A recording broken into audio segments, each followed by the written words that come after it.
Hey guys, sa mga naghahanap ng Instagrammable coffee shop ay punta na kayo dito sa Tell Your Story Cafe located at Arayat, Pampanga. And that time na pumunta kami dito ay meron pa silang mga pinapagawa sa labas.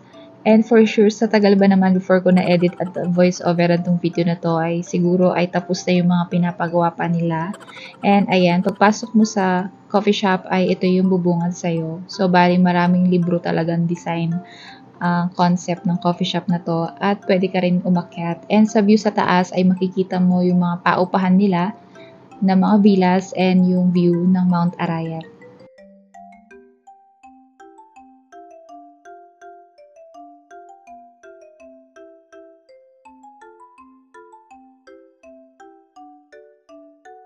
And habang hinihintay namin yung order namin ay nagpipicture lang kami dito sa taas. And ayun na nga, yung lola ko ay tinatawag na kami kasi daw nandun na yung order namin at pinapababa na kami. Thank you nga pala sa kapatid kong supportive kasi pati pagbaba ko ng hagdan ay may video ako. Bali napili namin kumain dito sa labas pero after ng ilang subo ay lumipat din kami sa loob kasi sobrang init sa labas that time. So ayan, so kaya lumipat kami ng venue. At nung matapos na kaming kumain at magkwentuhan ay inabutan na din kami ng gabi dito sa coffee shop na to. And ipapakita ko din sa inyo yung view niya kapag gabi. So, ayun lang. Thank you for watching. Bye!